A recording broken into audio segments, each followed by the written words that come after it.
Well, good morning. Actually, it is the afternoon. I am in the truck doing my exchange. It is a Saturday, and we are at a Blues Festival Heritage event. Since Donnie plays the blues, his band is constantly a part of these festivities, and so it's actually really cool. There's 5 or 6 bands that are going to show up today and play with all of the everybody's blues music, so it's pretty cool. The day outside is not cool. It is really warm. I keep creeping more and more in the shade, and thank God my friend brought chairs. So we're sitting in these chairs, and as the sun moves, we move, because I think today's the last day that Tucson's going to be 100. I hope. Which you never know in October. Sometimes it's super chilly, and other times it is gorgeous, and other times it's hot like this. So I don't know. Anyways, I'm doing my exchange. I filmed at home, and I have had this in me for about 5 hours. At events like this, I go ahead and do my exchanges in the car or the truck, and I realized I didn't bring extra caps. So I have one cap. Yeah. So my plan then is that I'm just going to go ahead and drain, which means I did one exchange today, for now. And then when I get home today, later on, I will put in a bag and continue the exchanges. But because I don't have any more caps, which is beyond me that I forgot, this one happened to be in my bag from the last trip, which thank God. But it works out because there's people dancing and having fun, and it's just a little bit nicer to not have to worry about having, a bag in me, because I can't really dance.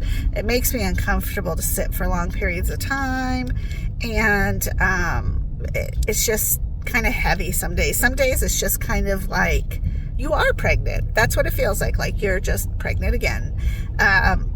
But other times it's not so big of a deal, like it's hardly noticeable. So I'm just going to go ahead and drain so I stay, active that way.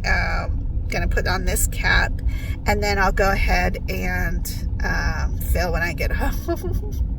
So I'm not doing one exchange today, although worst case scenario is that I won't die if I do one exchange today.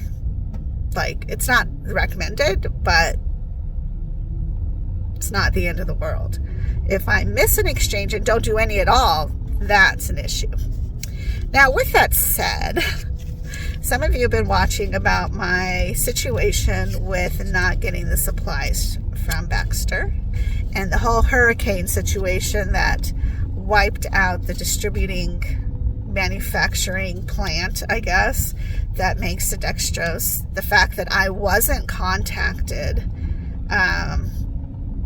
and that's kind of where I left it, because I did my part in contacting DaVita and then contacting Baxter. And I went in for my appointment, and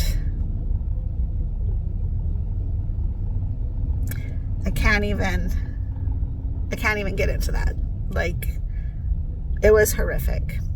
The conversation that went on was absolutely, I would say, abusive. I can't even grasp what was said in those conversations from my medical team.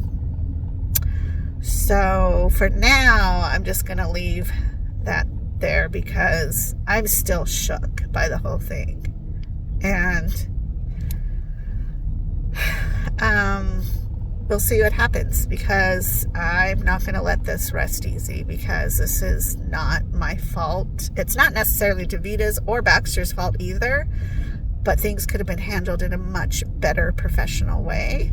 And the things that were said to me was so unnecessary. I can't even. I don't know. Anyways, I'll share that eventually, because today's a happy day.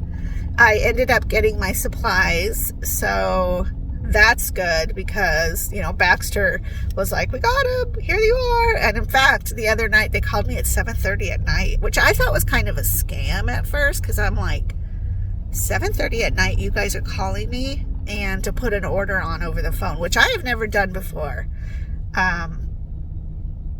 I might have done it once a really long time ago, but what normally happens is they send you a text message and then you follow the link and you go online and you plug away whatever you need, right? So at first I was a little skeptical, because I'm like, is this a scam? But then I answered in the way that only a Baxter person would know. And so when I filled up the order, they're like, okay, we'll see you soon, and so I was like, well, that's cool. They're, now on top of it. That's a cool thing. But nonetheless, it was pretty hairy scary there for a bit. I'm still upset about it, honestly. I just can't believe that happened. I can't believe it all went down that way. But I'm still here. I'm still alive. I'm still kicking. Still at a blues festival, so that's good. We were at Donnie's other band's gig last night, and that was fun. And I started to crochet because my mind is so filled with, I feel everything. And sometimes in my life, I can see how I refocused what my focus was, and I'm able to handle what I'm pretty sure I have ADD. I don't believe I have ADHD. I really do. I get fidgety though. Like if I'm sitting in church or like at an event like this or other things, like I find myself like I have to get up, I have to wander around, and then I go sit down and I'm always tapping, or I'm like, I'm fidgeting,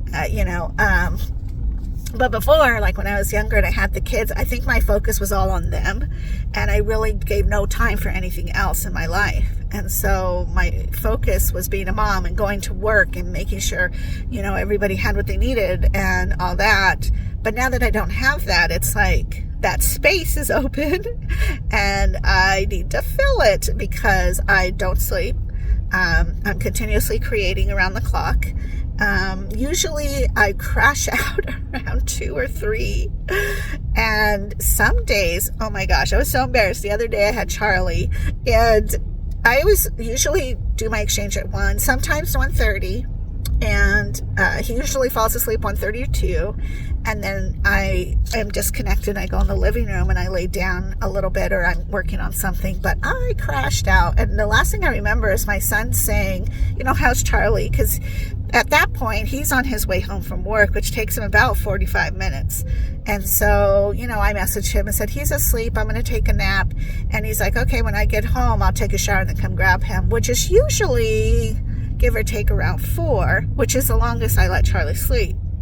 It was probably 4:30, and he came in the apartment and he's like, Mom, are you okay? And I'm like, oh my God, I was dead to the world. Thank God. Charlie is such a good sleeper. And he's in a pack and play, so he's contained. And I was gone. I don't know where I went, but I had caught up on sleep, and everything was fine. And so he took Charlie, and usually that doesn't happen though. Usually I take like an hour nap and then I'm good to go. But that day was crazy. But, like my mind is constantly like, I'll lay down to take a nap because my body is so tired, but my mind is like, oh, this would be a good ad, or, oh my gosh, I got to promote that, or, oh, I haven't touched base with this person about something. It's like 1,000 different things, except that I found this, what is it called? I don't know. Anyways, it's embroidery pattern.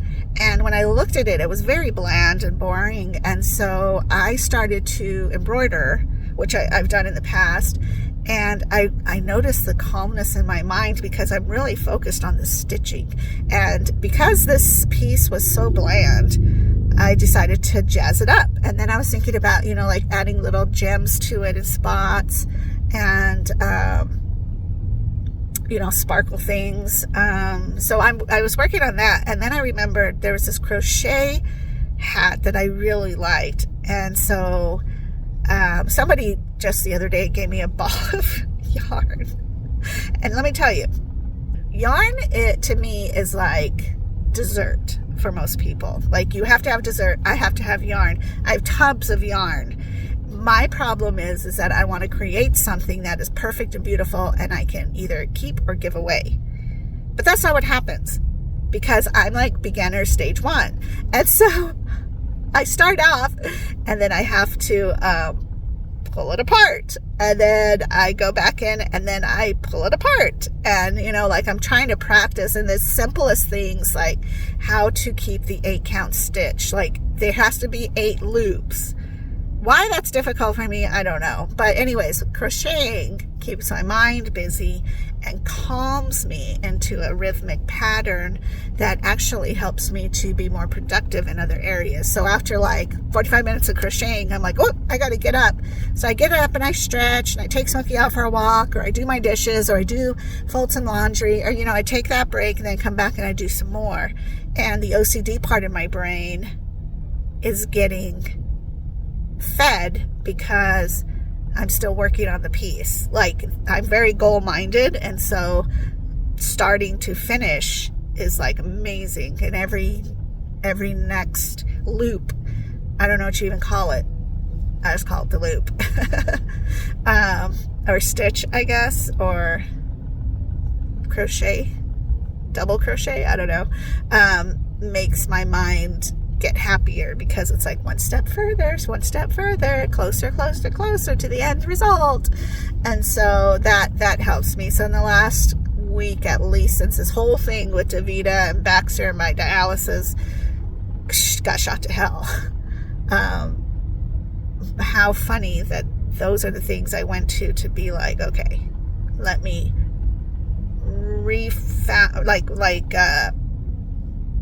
create a foundation, a stable foundation for me. These are the things that I can do, that I can control, that I can make something that will quiet my mind so that I can go back into feeling easy and not being so anxious. Oh man. So anyways, that's what I've been doing. So I have my purse here with some crochet project. Right now, again, I'm still working on just making the brim of the crocheted hat. So I'll let you know what it looks like down the road. All right, have a good day. Drink your water. I definitely am going to drink a ton when I get out of the car, because the band has a big cooler full of water. So I'll talk to you guys later. Bye-bye.